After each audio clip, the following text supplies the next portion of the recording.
ऊपर अमीर जेठानी, नीचे गरीब देवरानी की पहली बारिश का पहनावा।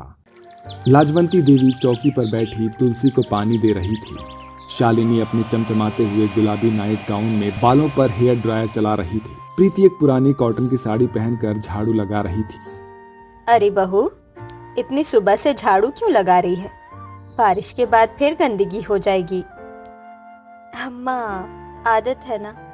हर बारिश तो अभी आसमान में ही है, धरती पर आने में वक्त है। प्रीति, तुम्हें पता है, जब बारिश आती है तो असली मजा तो ब्रांडेड रेनकोट और वाटरप्रूफ शूज में है। ये गांव वाली चप्पल पहनकर कीचड़ में चलोगी तो बस पूछो मत। भाभी, मजा तो नंगे पैर कीचड़ में है, बारिश की खुशबू के साथ। अरे, दोनों की अपनी अपनी बात है, लेकिन शालिनी बहू, गांव में बारिश का मतलब है पकौड़े, भुट्टा और गर्मा गर्म चाय। ये रेनकोट वेनकोट शहर में पहनना सही लगता है, यहाँ नहीं। अम्मा, लेकिन मैं तो सोच रही हूँ बारिश आते ही अपनी नई इटालियन रेन ड्रेस पहनूंगी। तभी वहां पर ये बात सुनते हुए उनकी पड़ोसन रेनू आती है। अरे वाह शालिनी भाभी, सुना है आपकी ड्रेस तो दिल्ली से मंगवाई है। हाँ, लिमिटेड एडिशन है, यहाँ तो किसी के पास होगी भी नहीं। हाँ भाभी, हमारे पास तो बस एक पुराना प्लास्टिक का पनियाना है, लेकिन काम बढ़िया करता है। ये सुनते ही सभी हंसते हैं। इसी तरह से कुछ घंटे बीत जाते हैं। प्रीति चूल्हे पर आलू के पकोड़े तल रही थी। खिड़की से बाहर बादल काले हो रहे हैं। शालिनी मोबाइल पर ऑनलाइन शॉपिंग देख रही है। प्रीति, देखो ये बारिश वाली बूट्स कैसी लग रही है? बस 8,000 रुपए की है। 8,000? भाभी, इतने में तो मैं पूरे मोहल्ले की औरतों के लिए चप्पल ले आऊं। अरे तुम नहीं समझोगी, स्टाइल भी तो जरूरी है। हमारे लिए तो आराम जरूरी है भाभी। बारिश में पैर भीग गए तो सर्दी लग जाएगी, स्टाइल बाद में देखेंगे। अचानक बाहर तेज हवा चलने लगती है और खिड़की से कुछ पानी की छींटे अंदर आते हैं। अरे बहुओं, बादल गरज रहे हैं, पहली बारिश बस आने ही वाली है। ओह माय गॉड, मैं अपनी ड्रेस निकालती हूँ और मैं अपनी पुरानी साड़ी का पल्लू बांध लेती हूँ बस। बिजली चमकती है, आसमान गरजता है और हल्की हल्की बूंदाबांदी शुरू हो जाती है। शालिनी ऊपर छत पर अपनी महंगी ड्रेस पहनकर जाती है। प्रीति नीचे आंगन में बिना चप्पल बारिश में नाच रही है। अरे देखो, ऊपर अमीर जेठानी, नीचे गरीब देवरानी, एक स्टाइल में भीग रही है, दूसरी दिल खोल कर। हम के बरस ओ मेरा महबूब आने वाला है, दूर से आएगा भीग के जाएगा वो। धम के बरस ओ धम के बरस मेरा महबूब आने वाला है। माना बरसने की रुत है तेरी, सावन मगर है गुजारिश मेरी।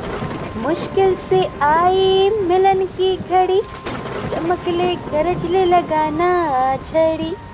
दिल पे मेरे तू जरा खा ले तरस, दिल पे मेरे तू जरा खा ले तरस, मेरा महबूब आने वाला है। इसी तरह प्रीति सावन की पहली बारिश की धुन में गाती हुई नाच रही थी। वहीं दूसरी ओर शालिनी अपनी महंगी ड्रेस के साथ खुश थी, लेकिन जब वो ड्रेस भीग कर चिपकने लगती है तो वो थोड़ा असहज हो जाती है। लगता है बारिश का मजा सच में ऐसे ही आता है। ऊपर छत पर शालिनी अपनी महंगी रेन ड्रेस और हाई हील रेन बूट्स पहनकर पोज दे रही है। नीचे आंगन में प्रीति पुरानी फीकी साड़ी का पल्लू सिर पर बांधकर बच्चों के साथ बारिश में भीग रही है। प्रीति, अरे ऐसे कौन भीगता है? देखो जरा मेरे पहनावे को, कितनी क्लास है। भाभी, मैं तो ऐसे ही खुश हूँ, मुझे स्टाइल से ज्यादा मजा चाहिए। मजा तो स्टाइल है प्रीति, ये पुरानी साड़ी पहनकर तुम क्या साबित कर रही हो? कोई देख लेगा तो सोचेगा हमारे घर में बारिश का भी बजट नहीं है। प्रीति थोड़ी चुप हो जाती है। लाजवंती देवी बारामदे में खड़ी सुन रही है। अरे बहू, बारिश का क्या बजट होता है, ये तो ऊपर वाला फ्री में देता है। हाँ माँ, लेकिन लोग तो देखने आते हैं, और मैं चाहती हूँ कि जब लोग देखे तो सोचे, वाह क्या स्टाइल है जेठानी का। बारिश के पानी की बूंदें बरामदे में गिर रही है। प्रीति बच्चों के साथ भीगी हुई आती है। शालिनी अपने कपड़ों पर हाथ फेर रही है ताकि पानी की बूंदें जम न जाएं। अरे ये क्या हाल बना रखा है, चूड़ीदार भी मिट्टी में सन गई है, बालों से पानी टपक रहा है। सच में तुम्हें खुद का ख्याल ही नहीं है। बारिश में खुद को छोड़ देना ही तो असली मस्ती है भाभी। मस्ती तो तब है जब बाद में डॉक्टर का बिल ना आए। वैसे भी गांव की सस्ती दवाइयाँ तुम्हारे जैसी को सूट कर जाएगी, लेकिन हमें तो अपने हेल्थ का ध्यान रखना पड़ता है। रेनू पड़ोसन चुपचाप ये सब कुछ सुन रही है और मुस्कुराती है। शालिनी भाभी, आपके तो बूट भी चमचमा रहे हैं। हाँ, ये स्पेशल है, पानी और कीचड़ दोनों से बचाते हैं। कीमत सुनोगी तो चक्कर आ जाएगा। पूरे 5,000 रुपए के हैं। इतने में तो पूरे गांव के बच्चों के लिए रेनकोट ले आऊं। और फिर भी सब तुम्हारी तरह कीचड़ में कूदेंगे। तभी लाजवंती देवी गरम गरम पकौड़े लाती है। प्रीति सबको प्लेट में परोसती है। शालिनी सावधानी से प्लेट पकड़ती है। देखना प्रीति, तेल तुम्हारी साड़ी पर गिरे तो कोई फर्क नहीं पड़ेगा, लेकिन मेरी ड्रेस पर दाग पड़ गया तो लंदन से क्लीनिंग करानी पड़ेगी। भाभी, बारिश में तेल के दाग भी रोमांटिक लगते हैं, धुल जाते हैं। ये तुम्हारा देसी फिलॉसफी है। हम तो हर चीज में क्लास चाहते हैं। लाजवंती देवी हल्की सी हंसी दबा लेती है। इसी तरह पूरा दिन बीत जाता है। अगली सुबह भी बाहर लगातार बारिश हो रही है। हवेली के संगमरमर के फर्श पर हल्की ठंडक फैली है। बरामदे के सामने फैला हरा भरा लॉन पानी से चमक रहा है। प्रीति आंगन में रखे गमलों में जमा पानी निकाल रही है। उसके कपड़े साधारण और हल्के गीले हैं। ऊपर पहली मंजिल की बालकनी में शालिनी रेशमी गाउन में खड़ी है, हाथ में कॉफी मग, चेहरे पर मेकअप, होठों पर मुस्कान। अरे प्रीति, तुम ऐसे ही भीग रही हो? ये तो बस सुबह की बूंदाबांदी है, कहीं सर्दी लग गई तो? वैसे भी तेरे पास कोई दूसरा अच्छा सूखा कपड़ा होगा भी कि नहीं? कपड़े बदल लूंगी भाभी, कोई बात नहीं। हाँ हाँ, बदल ही लेना, वरना हमारे गेस्ट आ रहे हैं और अगर तुझे ऐसे ही देख लिया तो क्या सोचेंगे कि हमारी हवेली में नौकर भी मेरा मतलब छोटी बहू भी ऐसे कपड़े पहनती है। प्रीति हल्की मुस्कान में जवाब को दबा लेती है और गाड़ी का हॉर्न बजता है। बड़े फाटक से काली एसयूवी हवेली के पोर्टिको में आकर रुकती है। उसमें से शालिनी के मायके की चाची, मामी और 2 स्टाइलिश कजिन बहनें उतरती हैं। सबके हाथों में शॉपिंग बैग और डिजाइनर छाते हैं। अरे आओ आओ, बारिश में भी तुम लोगों का जलवा बरकरार है और तू तो हमेशा की तरह चमक रही है शालिनी। ये नीचे कौन है? वो हमारी प्रीति यानी देवरानी, गांव से आई है, सादगी में रहती है। चाची और कजिन एक नजर प्रीति पर डालते हैं, फिर एक दूसरे की तरफ देखकर हल्की सी मुस्कान दबा लेते हैं। बड़े घर में भी रहने दो। प्रीति सब सुन लेती है लेकिन चुप रहती है। हवेली का बड़ा ड्राइंग रूम, संगमरमर की टेबल, झूमर, आलीशान सोफे, सब चाय पर बैठते हैं। नौकर ट्रे में स्नैक्स लाता है। अरे तुम ऊपर से सूखा दुपट्टा ले आओ, गेस्ट के सामने ऐसे गीले कपड़ों में मत रहो। जी भाभी। प्रीति जाने लगती है, तभी कजिन बहन बोलती है, वैसे शालिनी, पहली बारिश में भीगने का असली मजा तो अच्छे रेनकोट या ट्रेंच कोट में है। ये देसी भीगना तो बस कह लो। बिल्कुल, और यहाँ प्रीति को तो लगता है बारिश में मिट्टी लगने का मजा ही अलग है। ऐसा कहकर सभी हंसते हैं। प्रीति चुपचाप ऊपर चली जाती है। थोड़ी देर बाद किचन में प्रीति पकौड़े तल रही है। बारिश की महक और पकौड़ों की खुशबू पूरे घर में फैल रही है। शालिनी अंदर आती है। ओह गॉड, ये क्या है? इतना तेल और ये पुरानी प्लेट। गेस्ट के सामने ये प्लेट मत रखना, हमारी इमेज खराब हो जाएगी। भाभी, गेस्ट को तो गरम पकौड़े चाहिए, प्लेट बाद में बदल देंगे। नहीं प्रीति, गेस्ट को खाना ही नहीं, माहौल भी चाहिए। तू समझती क्यों नहीं? हम लोग क्लास में रहते हैं और मैं सोचती हूँ पेट भरना ज्यादा जरूरी है, दिखावा बाद में भी हो सकता है। शालिनी चुप होकर बाहर चली जाती है। चेहरे पर नाराजगी साफ साफ दिख रही है।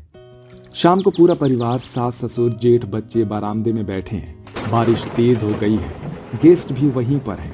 अम्मा, मैंने कहा था प्रीति से कि पहली बारिश में भीगना छोड़ दे, लेकिन इसे तो अपनी आदतें बदलनी ही नहीं है। ऐसे गीले गीले कपड़े, खुले बाल, लगता है जैसे किसी मेलोड्रामा की एक्ट्रेस। भाभी, ये मेरी खुशी है, मैं किसी को तंग नहीं कर रही। खुशी? बड़ी अजीब है तेरी खुशी, हमारे घर की इज्जत खराब करके। सास हल्का इशारा करती है चुप रहने का, लेकिन माहौल में खिंचाव है। अचानक हवेली के बाहर शोर होता है। नौकर दौड़ता हुआ आता है। मालिक, सामने की गली में एक बच्चा पानी के बहाव में फंस गया है। सभी बालकनी से देखते हैं। छोटा बच्चा पानी में बह रहा है। उसकी माँ चीख रही है। बारिश मूसलाधार हो रही है। ओह माय गॉड, ये तो खतरनाक है, कोई इसे बचाओ। जेठ और बाकी लोग सोचते हैं, लेकिन पानी का बहाव तेज है। तभी प्रीति बिना कुछ बोले दौड़ पड़ती है। अरे बहू, संभल कर। प्रीति नंगे पैर कीचड़ में उतरती है। पानी के तेज बहाव में घुसकर बच्चे को पकड़ लेती है। बहाव उसे गिरा देता है, लेकिन वो संभल कर बच्चे को ऊपर उठाती है और किनारे ले आती है। भीड़ तालियां बजाती है। बेटा, भगवान तुझे खुश रखे। सबके चेहरे पर राहत है, लेकिन शालिनी की आंखों में ग्लानि झलक रही है। रात को बारिश थम चुकी है। हवेली के आंगन में ठंडी हवा बह रही है। शालिनी प्रीति के कमरे में आती है। प्रीति, आज जो तूने किया वो मैं सोच भी नहीं सकती थी। मैं तो बस अपने कपड़े और इमेज के बारे में सोच रही थी, और तूने अपनी जान की परवाह नहीं की। भाभी, इंसान की पहचान उसके कपड़ों से नहीं, उसके काम से होती है। हवेली की इज्जत बड़े कपड़ों से नहीं, बड़े दिल से बनती है। माफ कर दे, मैं तुझे हमेशा छोटे कपड़ों और तेरी सादगी से आंकती रही। तूने आज साबित कर दिया कि असली अमीरी दिल में होती है। और आप भी बुरी नहीं है भाभी, बस बारिश में भीगते हुए कभी दिल को भी भीगने दीजिए। इस तरह वो दोनों देवरानी जेठानी एक दूसरे के गले मिलते हैं। अब शालिनी का घमंड चूर हो चुका है और वो दोनों एक साथ प्रेम से रहते हैं। दोस्तों, आप सभी को हमारी ये कहानी कैसी लगी हमें कमेंट बॉक्स में जरूर बताइए, और इसी तरह की बढ़िया बढ़िया कहानियों के लिए हमारे इस चैनल को अभी सब्सक्राइब कर दीजिए। मिलते हैं अगली कहानी के साथ, तब तक अपना ध्यान रखें। 5 जुगाड़ू बहू का बारिश में घर। दोपहर का वक्त है। रसोई में बहुएं अपने अपने काम में व्यस्त हैं। तभी अचानक से छत से एक बूंद ललिता के माथे पर गिरती है। अबे ससुरे छप्पर, अभी तो बारिश शुरू भी नहीं हुई और तूने तो अभ्यास चालू कर दिया। ये छप्पर नहीं है, टपक इंजीनियर है। सीजन से पहले ट्रायल रन करता है। अरे अभी तो जून का महीना है, जुलाई में अगर तूफान आ गया तो अम्मा तो रोज कहती है छत गिरने को है। तो गिरने दो, फिर तो हम सब पेड़ के नीचे रैन बसेरा बना लेंगे। सिर्फ बसने से काम नहीं चलेगा, बिजली पानी चूल्हा सब सेटअप करना पड़ेगा। लेकिन क्या करें, पैसे तो है नहीं। तभी वहाँ पर उसकी सास आ जाती है और बैठकर कहती है, बेटा, जब मैं ब्याह कर आई थी ना, तब ये घर राजमहल लगता था। आज ये महल छप्पर भी नहीं संभाल पा रहा। अम्मा, अब तो छत बस झूलता ही नहीं, बजाता भी है जब हवा चलती है। ये सुनकर हंसी की लहर दौड़ पड़ती है, लेकिन कुछ पल बाद एक चुप्पी छा जाती है। परसों चिट्ठी आई थी, बबलू जी ने लिखा है कि इस महीने भी पैसे नहीं भेज पाएंगे। सिर्फ तुम नहीं गीता, रमेश, महेश, सुरेश सबके सब जैसे परदेश जाकर भूल ही गए कि उनका भी कोई घर है। मुझे लगता है उन्हें गांव की याद तभी आती है जब मोबाइल में बैलेंस खत्म हो जाता है। अरे कम से कम वो कॉल तो करते हैं। मेरा तो पति वीडियो गेम खेलते हुए भूल जाता है कि शादी हुई है। हे भगवान, क्या दिन दिखा दिया। बहुएं घर चला रही है और बेटे फोटो खींच रहे हैं। अम्मा, मुझे तो सच में डर लगने लगा है। बारिश आई तो छत हमारे ऊपर गिरेगी। बिटिया, सोच रही हूँ गांव के सरपंच से जाकर पूछूं, सरकार की कोई स्कीम है क्या, मरम्मत का पैसा मिल जाए। सरपंच जी से मदद मांगना मतलब मछली से पानी मांगना। वो तो पहले ही हमारी जमीन हजम कर चुका है। मैं एक काम करती हूँ, अपने मोबाइल से पोर्टल चेक करती हूँ, शायद कोई स्कीम ऑनलाइन मिल जाए। और अगर कुछ ना मिला तो तो फिर हम सब मिलकर एक जुग्गी बनाएंगे और नाम रखेंगे 5 बहुओं का पैलेस। ये सुनकर वो पांचों खूब हंसने लगती हैं। उसके बाद सरस्वती ऑनलाइन चेक करती है, जहां उसे निराशा ही मिलती है। इसी निराशा के साथ अगली सुबह हो जाती है, जहां पड़ोसी नत्थू काका घर आते हैं। उनकी धोती आधी गीली थी, हाथ में सरकारी चिट्ठी थी। अरे बहनों, एक सलाह है। अरे बारिश से पहले सरकारी अफसर आने वाले हैं कुछ मकानों का सर्वे करने। छत को थोड़ा और झुकाओ ताकि उससे ज्यादा टूटा दिखे। काका, अब इससे ज्यादा झुका तो वो छत हमारे ऊपर आ गिरेगी। तो फिर सीधा मुआवजा, और वो भी बिना मेहनत। इसी तरह से सुबह से शाम हो जाती है, जहां घर के आंगन में पांचों बहुएं बैठकर चाय पी रही हैं। तभी अचानक से बादल गरजता है। ये गरज अभी से शुरू हो गई? ये गरज नहीं, अलार्म है। छत संभालो वरना गिरोगे। बिटिया लोग, अब वक्त है सच्चे जुगाड़ का। हमें अपना घर खुद ही संभालना होगा। जैसा आप कहे अम्मा, लेकिन जुगाड़ ऐसा होगा कि बारिश भी शर्मा जाए। इस तरह हंसी गूंजती है, लेकिन कहीं न कहीं डर की परछाई साथ चलती है। धीरे धीरे सभी भीतर चले जाते हैं। छत को एक बार फिर देखती हैं और मन ही मन कुछ ठान लेती हैं। इसी प्रकार 1 महीना बीत चुका है। सुबह का समय है, सभी बहुएं काम में लगी हैं। तभी अचानक से आसमान से पहली बूंद गिरती है। लो, आ गई पहली बारिश। अब टपक टपक का शो शुरू होने वाला है। किसी को लगे तो मत बोलना, लेकिन मुझे लगता है छत खुदकुशी के मूड में है। अगर वो गिरी तो उसकी चिता हम सबकी पीठ पर जलेगी। पिछली रात मैं सपना देख रही थी कि घर गिर गया। सुबह उठी तो सच में छत से मिट्टी गिरी हुई थी। शुभ शुभ बोलो। हमने जो प्लास्टिक शीट लगाई थी उसमें छेद है। अब की बार पानी सोफा पे गिरेगा। मेरे जीते जी अगर छत टूटी तो मैं पेड़ पे झूला बना कर रह लूंगी। बेटा कमाए या ना कमाए, मेरी बहुएं तो खुद घर चलाने वाली है। शायद सास और उन 5 बहुओं को ये पता था कि आज उनकी ये रात नहीं बल्कि काली रात होने वाली है, क्योंकि जिस तरह तूफानी हवाएं बह रही थी, उसी के साथ आसमान में काले बादल गरज रहे थे। बारिश शुरू हो गई है, जहां सभी बहुएं छत के नीचे पानी रोकने की तैयारी कर रही हैं। बाल्टी भर गई दीदी, अब क्या करें? कढ़ाई ले लो, और नहीं तो तवा। आज सब बर्तन काम में आएंगे। तेज हवाओं के साथ बारिश शुरू हो जाती है। कुछ ही मिनटों में छत जगह जगह से टपकने लगता है। मिट्टी की दीवारें भीगने लगती हैं। हवा अंदर तक घुस रही है। लगता है दीवार भी बोल रही है, मैं जा रही हूँ। अरे छत अगर उड़ गई तो हम सबको पतंग समझकर आसमान में ले जाएगी। अभी राधा ने इतना बोला ही था कि तभी अचानक से एक जोर की बिजली चमकती है और एक ही साथ छत पर गिर जाता है। सभी चीखते हैं, हे भोलेनाथ, बचा ले रे। दीदी पीछे हटो, वहाँ का हिस्सा भी गिरने वाला है। बहुएं फटाफट से सास को सहारा देकर बाहर निकालती हैं। तेज बारिश में सबकी हालत बुरी है। कीचड़, अंधेरा और पानी हर तरफ फैला हुआ है। हमारा घर सब खत्म हो गया। हम कहाँ जाएंगे अम्मा? जहाँ तुम 5 बहुएं हो, वहाँ छत की नहीं, हिम्मत की जरूरत होती है। चलो चले कहीं ऊपर टीले की ओर। घर टूटने की वजह से इस तूफान और बारिश में उन्हें अपना घर बार छोड़कर अपनी जान बचाते हुए वहां से निकलना पड़ता है। वो 5 बहुएं और सास एक दूसरे का सहारा बनते हुए धीरे धीरे वहां से बचती बचाती आगे बढ़ती हैं। वो गांव में देखती हैं कि गांव तबाही के कगार पर आ चुका है। इस तेज पानी के बहाव में वो एक दूसरे का हाथ और साथ बिल्कुल नहीं छोड़ती। वो साथ साथ चलते रहती हैं। चलते चलते वो एक ऊंचे स्थान पर पहुंच जाती हैं।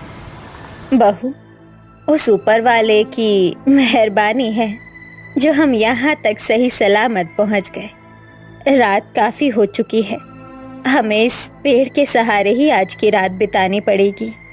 वैसे भी बारिश बंद हो गई है। सास के इस तरह कहने पर वो 5 बहुएं भी उस पेड़ के सहारे ही आराम करने लगती हैं। इसी तरह से रात से सुबह हो जाती है और वो 5 उठकर गांव की बर्बादी देखती हैं। बस एक रात ने सब खत्म कर दिया, हमारी मेहनत, जुगाड़, हर चीज। चलो दीदी, टूटे घर से ज्यादा जरूरी है बचा परिवार। मुझे लगता है हमें गांव के ऊंचे हिस्से बड़गांव टीले पर चलना चाहिए।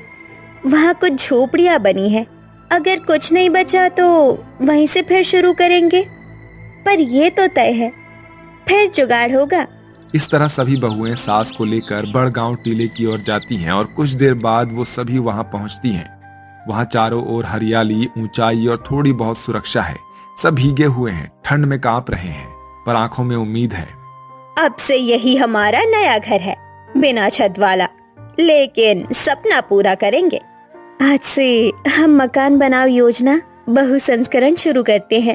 सब हंसती हैं और एक एक करके अपने अपने काम में जुट जाती हैं। कमला बहू पास के जंगल से सूखी लकड़ियां लेकर आती हैं, खाना और छत के सहारे के लिए। तो वहीं गीता बहू खेतों में बिखरे हुए पुराने बोरे, टाट और प्लास्टिक जमा करती है, जिसका इस्तेमाल छत बनाने के लिए होता है। सरस्वती बहू टूटे साइकिल की रिंग, पुराने बांस और प्लास्टिक पाइप्स को जोड़कर एक आधार ढांचा बनाती है। राधा पेड़ की छाल, पत्तियां और मजबूत शाखाएं लाकर दीवार नुमा घेरा तैयार करती है। तो वहीं ललिता सबका मैनेजमेंट करती है, खाना, सुरक्षा और हौसला बनाए रखती है। इसी प्रकार एक सप्ताह बीत जाता है और इस तरह से जुगाड़ गृह तैयार हो जाता है। अब वहां एक छोटा लेकिन मजबूत, सुंदर झोपड़ी नुमा घर बन चुका है। ऊपर प्लास्टिक शीट है, अंदर चटाई और कोनों में दिए और बीच में एक मिट्टी का चूल्हा है, जिसे लोग बहू कहते हैं। मैंने देखा, वो तो भगवान की कला है। मेरी बेटियां है ये, और आप हमारी टीम लीडर अम्मा। इस तरह समय बीतता है और एक दिन पोस्टमैन आता है और उसके हाथ में सरकारी चिट्ठी और एक छोटा सा पार्सल होता है। बहनों, सरकार की आपदा राहत योजना में जिनके घर तूफान में टूटे हैं उन्हें मुआवजा मिलेगा। हमें भी मिलेगा। हाँ, नाम है ना चमेली देवी और 5 बहुएं। ये सुनकर सभी चौंकती हैं, फिर खुशी से नाच पड़ती हैं। अब हम फिर से गांव में घर बना पाएंगे। वहीं चिट्ठी के साथ एक छोटा सा पार्सल बहुओं के पतियों की ओर से पहली बार मनी ऑर्डर और माफीनामा भी आया था। हमें माफ कर देना, अब से हर महीने पैसे भेजेंगे। आपने साबित कर दिया कि आप बिना हमारे भी घर चला सकती हो और हमारे लिए लड़ सकती हो। अब आए ऊंट पहाड़ के नीचे। खैर, उन नालायकों को कुछ तो अकल आया। ये सुनकर 5 बहुएं हंसने लगती हैं। ऐसे ही 1 महीने बाद गांव में नया घर बन गया है। मजबूत दीवारें, नई छत और दरवाजे पर नेम प्लेट है जिसमें लिखा है 5 जुगाड़ू बहुएं चमेली निवास। घर में बहुएं पकौड़ी तल रही होती हैं। सास और बहुएं हंसी मजाक कर रही हैं। अब तो छत क्या, सरकार भी तुमसे सीख ले जुगाड़ कैसे होता है। बिटिया लोग, अब अगर बारिश भी आए तो ये छत नहीं टपकेगी। बिल्कुल सही कहा माँ जी। एक घर दीवारों से नहीं, जुगाड़ और विश्वास से बनता है। जहां 5 बहुएं हिम्मत से लड़े, वहां आंधी भी सिर झुकाकर जाती है। अब इसी प्रकार चमेली निवास हंसी खुशी अच्छे से एक साथ मिलजुल कर रहता है। लेकिन जुगाड़ू बहुओं का जुगाड़ अभी खत्म नहीं होता।